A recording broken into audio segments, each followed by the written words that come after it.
제가 이제 미국에서 목회할 때인데, 미국에서 목회할 때인데, 존이라고 하는 이 미국 목사님 계셨어요. 근데 이 목사님이 등치가 괜찮은데, 글쎄 이분이 35살에 이 설교하다가 쓰러졌어요. 35살인데.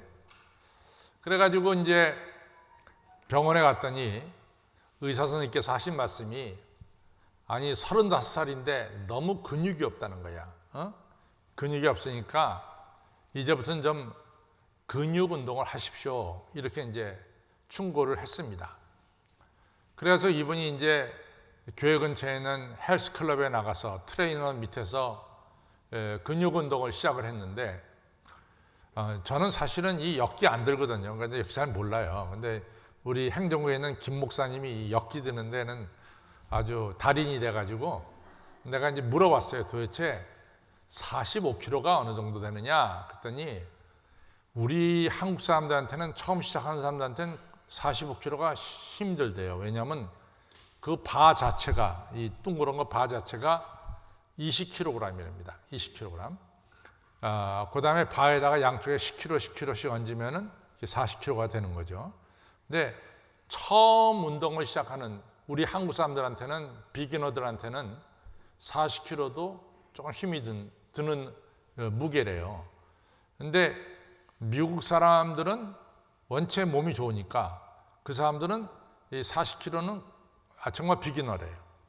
근데 이분이 이제 이 근육 운동을 시작해서 열심히 했는데 한 1년 들어도 65kg 이상을 못 들겠더래요. 그래서 65kg에서 뭐 한 2년 가고, 그러다가 39살 정도 했을 때, 그러니까 4년 정도 지났을 때 90kg까지 들었다고 합니다.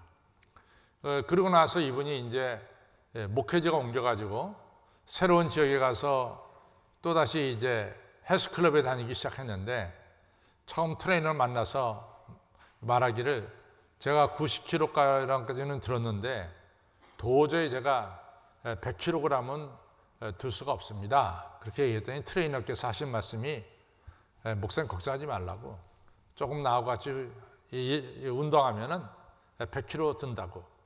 그래갖고 한 40 정도, 1년 정도 더 드니까 한 105kg, 110kg까지 들었다는 겁니다. 그래서 이제 그러다가 140kg까지 거기서 들었다 그래요. 상당히 많이 든 거래요. 나는 사실은 잘 몰라요. 이게 이 역기가 몇 킬로그램이 어느는 몰라서 내가 지금 설교하고 내려오기 전에 김 목사님 불렀어요. 그래가지고 그 양반이 맨날 이거 드니까, 그래서 내가 150kg가 되면 프로페셔널이에요. 150kg 정도 들면 굉장히 많이 드는 거랍니다. 근데 이분이, 존 목사님이 이 42세에 다른 곳으로 또 부임을 했어요. 그곳에 가서 이제 역기를 드는데, 거기 트레이너가 걱정하지 말라고 150kg 넘게 들게 해주겠다고. 이 양반이 정말로 150kg를 돌파했어요. 그래서 이 존 목사님이 자기가 150kg를 들었을 때 자기는 정말 하늘을 나는 기분이었다, 이런 얘기를 합니다. 그러면서 그분이 말씀을 해요. 그러니까 7년, 35에 시작해서 42살까지 7년 동안 한결같이 체육관 가서 이 역기를 들었으니까 굉장히 많이 훈련을 쌓은 거죠. 근데 정말 힘들었대요. 제가 보기에도 힘든 것 같아요. 그 7년 동안 매일 역기 드는데 그게 쉽겠어요? 힘들지. 저는 이제 몸무게 조절하느라고 사실은 이제 트레이드밀에서 걷는데, 전 뭐 시간이 그렇게 많지 않아서, 우리 교회는 어떤 집사님이 저한테, 목사님 저는 매일 1시간씩 걷습니다 그러는데, 난 1시간을 걸을 만한 시간이 없어요. 한 30분 걷는데 그때 지겨워. 아이고 너무 지겨워. 정말 지겹습니다. 근데 7년 동안 맨날 이거 들고 앉았으니 이게 보통 힘들겠어요? 자기는 참 광야 같은 7년을 지냈다. 그러나 7년 광야 끝에 자기는 150kg을 드는 근력을 키웠다, 이런 얘기를 해요. 우리 사람인데 나보러 맨날 당신 말이지 좀 근력을 키워야 된다 그래요. 왜 그러냐 했더니, 당신 젊었을 때는 탁 이러고 다녔는데 요즘 보면 이 스태츄가 이렇게 휘어졌다는 거야. 그래서 누가 보더라도 늙은이 이 체형으로 바뀐다는 거지. 근데 이제 이 근력을 좀 키워야 되는데, 나이가 들수록 뭐 근력을 키우라 그래요. 근육이 있어야 되는데 나이 들면 근육이 빠진다고. 근데 이제 우리도 교회 근처에 짐이 딱 정해져 있어요. 여기 바로 옆에 이 짐이 하나 있고, 지하에 짐 21인가 뭔가 하나 있고, 그 다음에 이제 여기 테니스장에 짐이 있는데, 우리 교인들이 오글오글거려. 오글오글. 하여튼 교인들이 열심히 다니는 거야. 그래서 거기에 내가 거의 우통을 내놓고 운동할 수 없지. 안 가죠. 그래서 이제 제가 이 근육을 키워야 되는데, 근육을 키우는 게 굉장히 중요한 것 같습니다. 제가 아는 목사님인데, 이 목사님이 어디서 목회를 했냐면 광희문이라고 있어요. 광희문이 어디냐면 신당동에 있는 광희문인데, 그것은 이제 시구문이라고 그러죠. 시체가 드나드는 문이라서 시구문이라고도 그러고, 또 광희문이라고도 부릅니다. 근데 그 광희문에 광희문 감리교회라고 큰 교회가 있어요. 근데 이분이 그 감리교회에서 부목사 생활을 했어요. 근데 이제 지금은 한국의 감리교회가 바뀌었습니다. 근데 미국 감리교회는 지금도 감리사가 목사님을 파송해요.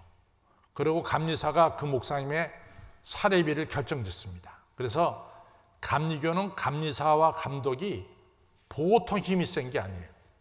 근데 1970년대만 하더라도 한국 감리교회가 미국 감리교 법칙을 그대로 따랐어요. 지금 한국 감리교가 법이 바뀌어서 개교회주의로 바뀌었는데, 사실 감리교는, 미국 감리교는 완전히 감독 체제입니다.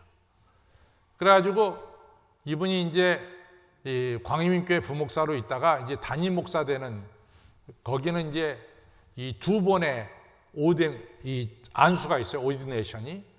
하나는 디컨, 집사 오디네이션. 근데 디컨, 이거는 목사 안수인데 처음에 받는 걸 디컨이라고 부르고, 두 번째 받는 것은 엘더라고 부릅니다. 그래서 두 번 목사 안수 받는데, 이분이 이제 담임 목사로 나가게 되는데, 정말 기도했대요. 서울의 변두리 교회나 아니면은 경기도 쪽에 이제 나갔으면 좋겠다. 이 두 군데를 지망 장소로 써냈대요. 감리교 본부에다가. 그랬더니 감리사가 자기를 어디로 보냈냐면 강원도 아주 깡촌으로 보냈대요. 캉캉. 20-30명 모이는 교회로 보냈다는 거예요. 그래서 그때 감리사가 어떻게 미웠던지 이름 알을 수 없었대요. 왜 나를 갖다가. 근데 이제 서울에 있는 큰 교회에서 부목사님으로 사역할 때는 일이 꽤 많았는데, 강원도에 20-30명 모이는 깡촌에 가니까 할 일이 없어요. 할 일이. 왜냐하면 교인들이 아침부터 저녁까지 농사 짓고, 그러니까 낮에 할 일이 없는 거예요. 그리고 주일날 20-30명 모여서 예배 드리는 게 다야. 그러니까 시간이 너무나 남는 거예요. 펑펑펑펑. 그래갖고 이제 서울에 가면 친구들도 많으니까 서울에 가야 되겠다 하고 서울 가려고 하니까 차비가 없어. 왜냐하면 지방에서 그 당시에 서울에 갔다 가려면 차비도 꽤 들고, 또 서울 오면 음식도 사 먹어야 되니까 돈도 들고, 그러니까 서울 가고 싶어도 못 가고, 야, 이거 어떻게 내가 여기서 4년을 지내지? 이제 보통 이제 텀이 4년인가 봐요. 그러면서 이분이 생각하기를 이렇게 생각했다는 거예요. 그래, 내가 4년 동안 서울 안 간다. 그리고 내가 4년 동안 열심히 성경 읽는다. 그래서 웬만하면 내가 성경을 좀 외워봐야 되겠다. 이런 생각을 했다는 거예요. 그래서 성경 열심히 외웠대요, 자기. 그리고 그 많은 남은 시간에 정말 열심히 기도했답니다. 그래서 4년이 지났대요.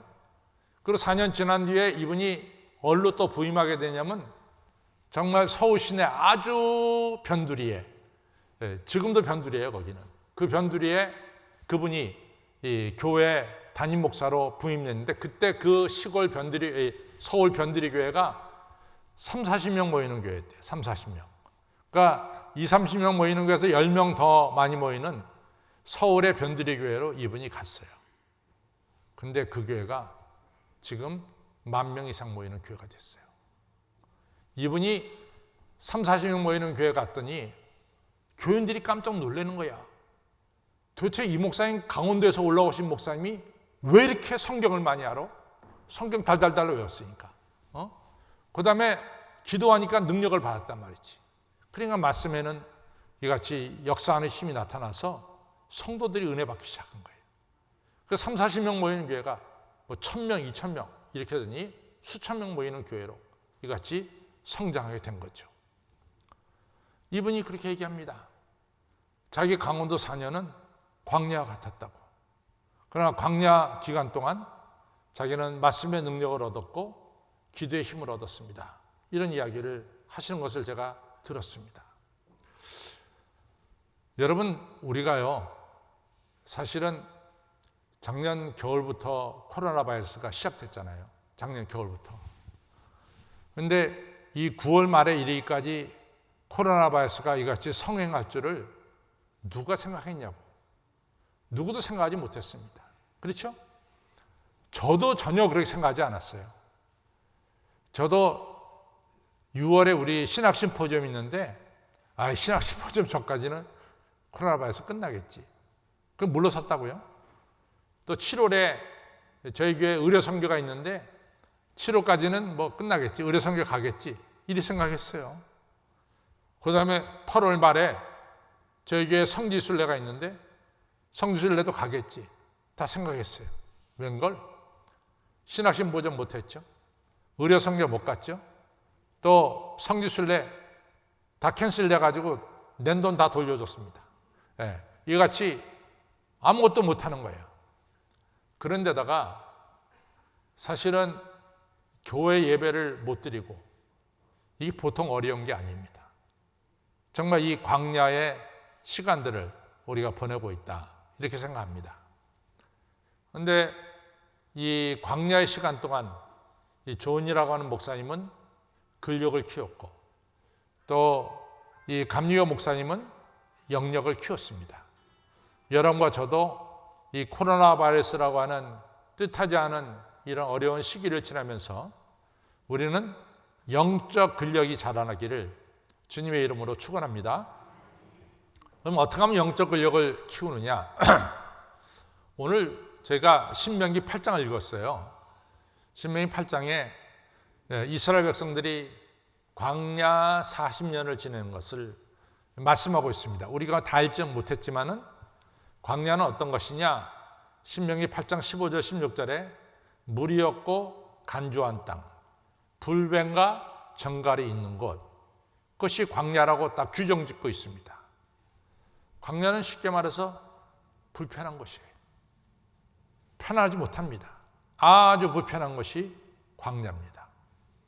그렇게 불편한 생활을 40년을 이스라엘 백성들이 광야에서 행했습니다. 또 광야는 어떤 것이냐? 여러분 아시다시피 마태복음을 보면은 마태복음 3장에 예수님께서 세례받는 게 나와요. 그래서 이 비둘기 같은 성령이 임해서 이는 내 사랑하는 아들이고 내 기뻐하는 자다 이런 음성이 들리죠. 그래서 이제 세례받고 나서 4장으로 넘어가거든요. 4장으로 넘어가면은 성령께서 예수님을 광야로 내모세요. 그래서 예수님께서 성령에 이끌려서 광야로 나가서 광야에서 40일을 지냅니다. 그런데 광야에서 뭘 하셨느냐? 예수님께서 금식 기도도 하셨지만 동시에 사탄의 시험을 받게 되죠. 그래서 돌이 떡덩이가 되게 해라, 성전 꼭대기에서 뛰어내려라, 사탄이 나에게 절해라, 그럼 내가 이 세상을 너한테 주마? 이런 시험 받는 것이 광야에서 나오고 있습니다. 광야는 어떤 것이냐? 시험 받는 것이. 그것이 광야입니다. 여러분 보세요. 광야는 불편한 게 광야예요. 광야는 마귀 사탄으로부터 시험 받는 것이에요. 또 광야는 어떤 것이냐? 우리가 이제 사도행전 9장하고 갈라디아서 1장을 보면은 사도 바울의 동선이 조금 나타나요. 사도행전 9장에는 사도 바울의 동선을 보면 사도 바울이 담에색 올라가다가 예수님 만나고, 그 다음에 이 담에색 거리 직가라는 거리 유다의 집에 있다가 아나니에게 세례받고, 그 다음에 기도받고 눈뜨게 됩니다. 그래서 이 사도행전 9장은 곧바로 사도 바울이 이 담에색 거리에서 복음을 전한 것으로 나오는데, 그 토막을 갈라디아에서 갖다 놓고 보면 갈라디아가 그 토막을 조금 더 자세하게 설명하고 있어요. 이 사도 바울이 예수님 믿고 세례받고 성령 받고 나서 사도 바울이 내가 변화됐다 이걸 증명하기 위해서 예루살렘으로 갈 수도 있었지만은, 사도 바울은 나는 예루살렘으로 가지 않고 나는 아라비아 광야에 가서 3년을 기도했다 그랬어요. 그래서 사도 바울이 아라비아 광야에서 3년을 기도한 뒤에 다시 다메섹에 가서 복음을 전하다가 다메섹에 핍박을 받으니까 저와 같이 이제 성지순례 간 분들은 다메섹의 성지 산에 가서 그 성에서 사도 바울이 광주리 타고 내려온 그 성을 지금도 그대로 보존되고 있어요. 그걸 다 봤습니다. 이처럼 사도 바울이 복음을 전하기에 앞서서 3년 동안 광야에 나가서 이같이 기도하면서 지냈습니다. 그러니까 사도 바울의 광야 3년은 어떤 기간이었느냐? 예수님을 배우는 기간이었어요. 예수님과 친밀해지는 기간이었어요. 성경 말씀을 배우는 시간이었어요. 그가 알고 있었던 구약 성경과 그가 만난 예수님과 어떤 관계에 있는가 이걸 갖다가 분명히 아는 그런 기간이 바로 광야 3년이었어요. 그래서 광야 3년은 이같이 사도 바울에게 영적 지식을 쌓는 중요한 기간이었습니다. 그러고 나서 사도 바울이 나가서 복음을 전했던 것을 알 수 있어요. 그럼 광야는 어떤 것이냐? 첫째는 불편한 것이 광야예요. 두 번째 광야는 어떤 것이냐? 시험 받는 것이 광야입니다. 세 번째 광야는 어떤 것이냐? 예수님과 친밀해지는 그런 장소가 광야입니다. 근데 세 가지가 다 광야의 특징이에요. 여러분들 이스라엘 백성들이 430년 동안 애굽에서 노예 생활할 때 그리고 나왔잖아요. 오합지절입니다. 오합지절. 오합지절이에요. 오합지절. 서로도 잘 몰라. 그냥 이 애굽 땅에 살고 있는 외국인 노동자들이 모세라고 하는 사람에 의해서 나오니까 그냥 여기저기서 외국인 노동자들이 몰려 나온 거야. 그것이 한 때를 이룬 거라고, 큰 무리를 이룬 거라고요. 그러니 이런 사람들이 무슨 하나님을 알고 무슨 하나님 백성이라고 말할 수 있어요? 그러나 광야라고 하는 불편한 장소를 40년 동안 생활하면서 저들이 하나님을 체험해. 광야가 길이 있습니까? 광야에 이정표가 있습니까? 광야 길도 없고 이정표도 없어요. 광야 갔다 나서 어디로 가야 되는지 모른다고. 그런데 낮에는 구름기둥으로, 밤에는 불기둥으로 그들의 갈 길을 인도하잖아요. 그럼 구름과 불은 뭘 가르쳐? 하나님을 가르쳐. 그러니까 이 오합지자들이 40년 동안 광야 생활하면서 하나님 만나는 거야. 뿐만 아니라 광야에서 뭐 먹을 게 어디 있어? 근데 하나님께서 만나를 주시고 메추라기를 주시는 거야. 하나님 주신 양식을 먹고 40년을 지내는 거죠. 그렇죠? 그래서 하나님과 친밀해지는 거지. 그 다음에 하나님께서 거기서 끝나는 것이 아니라 시내산에서 모세를 통해서 율법을 주신단 말이야. 말씀을 주시는 거죠. 그래서 40년 동안 말씀을 배우면서 자라났어. 그러니까 광야 40년은 불편하고 또 불뱀과 정갈이 있고 여러 가지 불편하고 또 시험도 있는 곳이죠. 미디안 사람들이 쳐들어오죠. 아말렉 사람들이 쳐들어오죠. 그런 시험이 있는 곳이야. 또 맨날 같은 것을 먹다 보니까 그 같은 음식에 지겹기도 해. 그래서 불평도 늘어나. 이런 기간이 광야 40년이었어요. 그러나 광야 40년을 되돌아보면은 이스라엘 백성들에게 하나님을 아는 시간이 됐고, 하나님과 친밀한 시간이 됐고, 하나님 백성으로 거듭나는 중요한 기간이 광야 40년이었다. 이렇게 볼 수 있어요. 그리고 광야 40년을 지나는 동안 이스라엘 백성들은 어떤 장소에 갖다 놔도 살아갈 수 있는 그런 능력을 얻었어요. 어떤 시험이 와도 그 시험을 이길 수 있는 그런 능력을 얻었습니다. 그것이 광야 40년이었어요. 여러분, 세계 역사가들이 아주 신비롭게 생각하는 게 있어요. 그것이 뭐냐면은 이스라엘 사람들이 쓰는 언어 있잖아요. 언어가 히브리어인데 히브리어가 2000년 넘게 이것이 사장된 언어였어요. 쓰지 않는 언어. 제가 늘 얘기하지만은 신약 성경은 당연히 뭐 예수님도 이스라엘 사람이고 베드로도 이스라엘 사람이고 사도 바울도 이스라엘 사람들이고 거기 나오는 분들이 다 대부분 이스라엘 사람들이니까 당연하게 신약 성경은 이스라엘 사람들의 언어인 히브리어로 쓰여졌어야 돼요. 근데 결론은 뭐냐? 히브리어가 아니라 헬라어, 그리스어로 써졌어요. 왜 그러냐? 이스라엘이 무슨 헬라 지배 밑에 있고 로마 지배 밑에 있으면서 자기네 나라 언어를 쓰지 않았어요. 그리고 헬라어를 썼어요. 그렇기 때문에 이스라엘 사람들의 헬라어가 더 편했어. 그러니까 신약 성경이 헬라어로 쓰여진 거죠. 그런데 이런 헬라어로 쓰는 자기네 나라 모국어 히브리어를 안 쓰고 헬라어로 쓰던 이런 이스라엘 사람들인데 1948년도 2000년 뒤에 5월 14일 날 이스라엘이 독립하면서 이스라엘이 히브리어를 쓰기 시작했어요. 이것이 신비론입니다. 어떻게 2000년 전 동안 사장된 언어를 다시 이 언어가 부활될 수 있느냐? 그거 참 이상하다. 500만밖에 안 되는 이스라엘 사람들이 주변에 1억도 넘는 아랍 사람들 틈에서 어떻게 저들이 승리하면 이길 수가 있느냐? 그 결론은 역사학자들은 이렇게 말합니다. 이스라엘 사람들이 광야 40년의 경험이 저들로 하여금 2000년 동안 하나님의 사람으로 이 땅에 존속할 수 있도록 만들어놨단 말이에요. 광야, 이 40년의 기간은 이스라엘 백성들이 하나님의 백성이 되는 중요한 기간이었다. 이렇게 중요한 얘기를 하고 있습니다. 여러분, 코로나 바이러스가 여러분과 저를 아주 불편하게 만들어요. 정말로 불편해. 정말로 불편한 게 코로나 바이러스 이 상태야. 얼마나 불편합니까? 정말로 여러분과 저의, 아니 추석 때 1년에 2번 설날하고 추석 때인데 가족 만나야 될 거 아니야. 가족 못 만나요.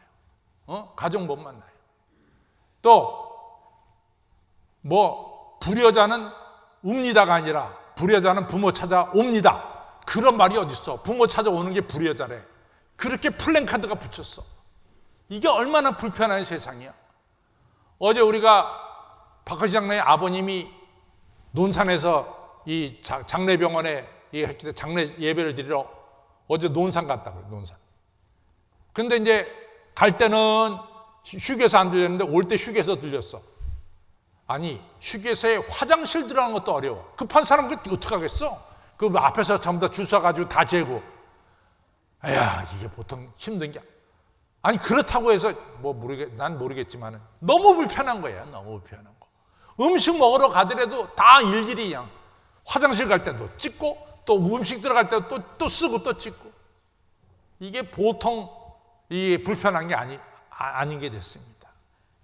또 목회자인 저는 여러 가지 시험이 많아. 보통 마음의 시험이 있는 게 아니에요. 이게 정말 힘든 시간이야. 저한테 2가지가 있어요. 주일 예배가 딱 있으니까 주일 예배 한 번만 텔레비 찍을 거 딱 준비하고 일주일 내내 놀러 다녀도 돼. 여러분들 저 볼 필요도 없고 저도 여러분 봐서도 안 되고 그렇게 지낼 수도 있고.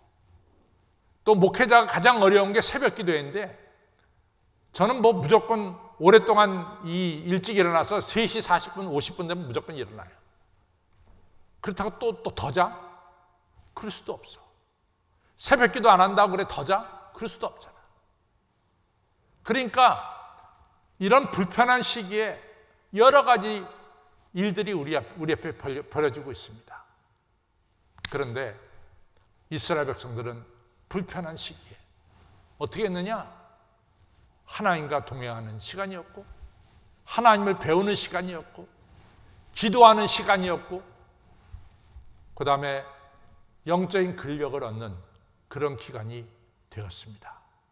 그래서 그들에게 닥쳐오는 여러 가지 시험을 능히 이길 수 있는 영적 근력을 갖게 된 것을 알 수 있습니다. 여러분, 주일 예배 꼭 안 드려도 된다. 텔레비전에서 예배만 드리면 된다. 불편하죠. 목사님 편한데요? 불편한 분도 있고 편한 분도 있어.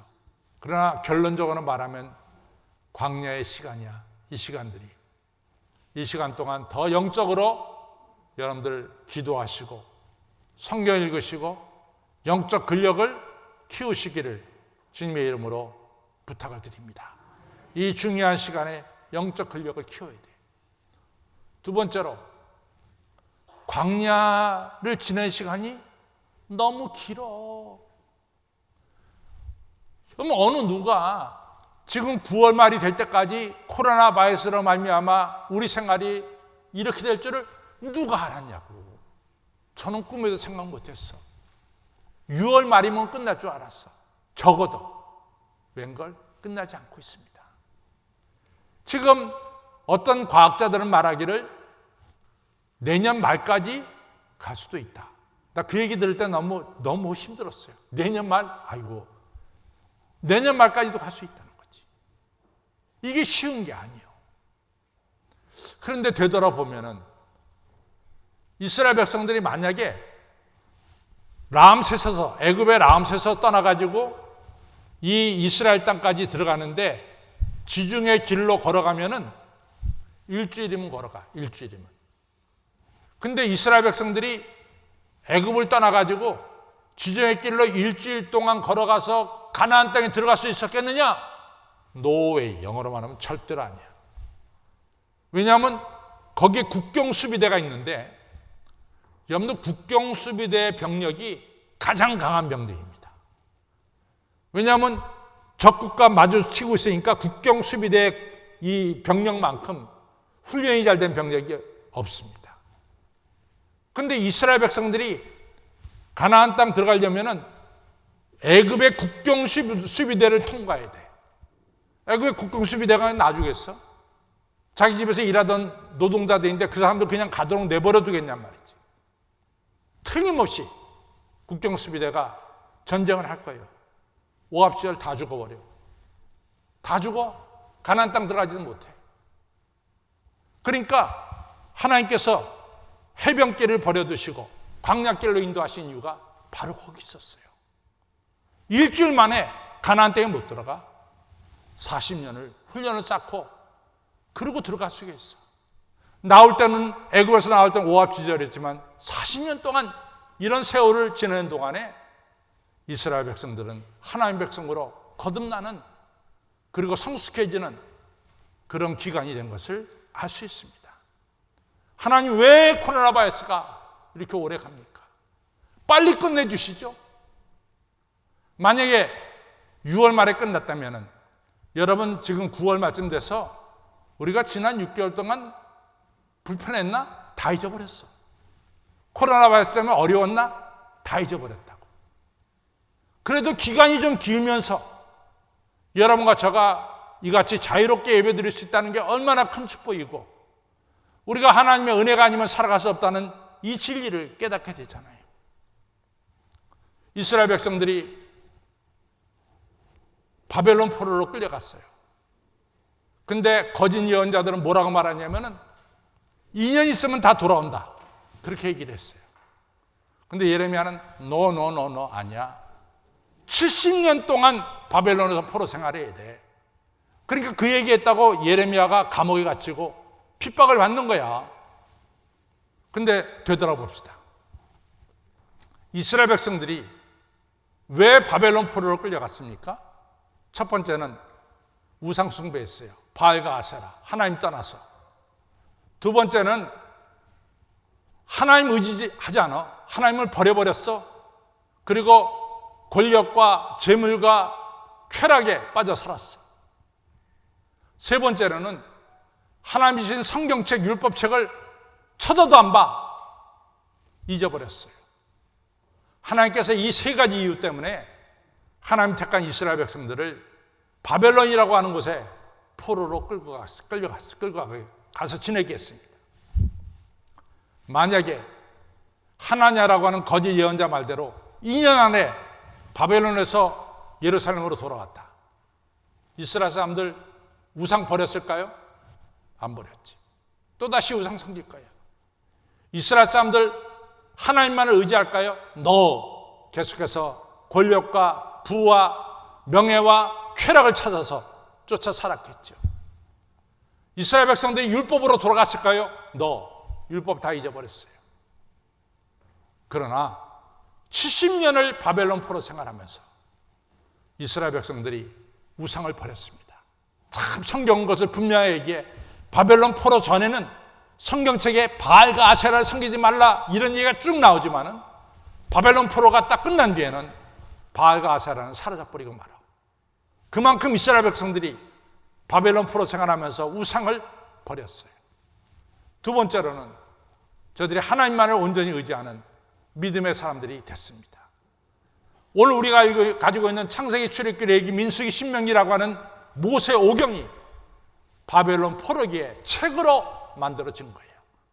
다른 때 만들어진 것이 아니라 바벨론 포로기에 창세기, 출애굽기, 레위기, 민수기, 신명기가 모세 오경이 그때 책으로 묶여지게 된 겁니다. 율법으로 돌아온 거죠. 그래서 70년이 필요했던 거예요. 저는 코로나 바이러스가 너무 길어서 너무 힘들어. 우울하기도 하고 정말 힘들어요. 그러나 하나님의 섭리가 있을 것이다. 하나님의 뜻이 있을 것이다. 이 긴 시간 동안에 더 하나님 의지하고 기도하고 영적 근력을 키우라고 하는 하나님의 뜻이 있다라고 저는 생각합니다. 사랑하는 성도 여러분, 영적 근력을 키워야 돼요. 아브라함이 자식을 받겠다고 약속받는 게 몇 세냐면 75세예요. 근데 75세에 자식을 받겠다고 해서 이 약속을 받고 나서 아브라함이 76세, 77세에 자식을 낳았다면 아브라함이 하나님의 은혜를 기억하고 살았을까요? 아닙니다. 아브라함이 75세에 약속을 받고 이 이삭을 선물로 받은 것은 25년 뒤에 100세에 받았어요. 그리고 100세에 받았을 때 죽은 몸과 방불한 내가 하나님이 주시는 약속의 선물을 받았다라고 고백하고 있습니다. 이삭은 하나님이 주신 선물임을 분명히 깨달았어요. 25년 동안 아브라함은 성숙한 사람으로 바뀌었어요. 75세에 부름받을 때는 가나안 땅에 도착하자마자 기근이 임하니까 가나안 땅 떠나서 애굽으로 가버렸어. 우상 섬기는 곳을 가버렸어.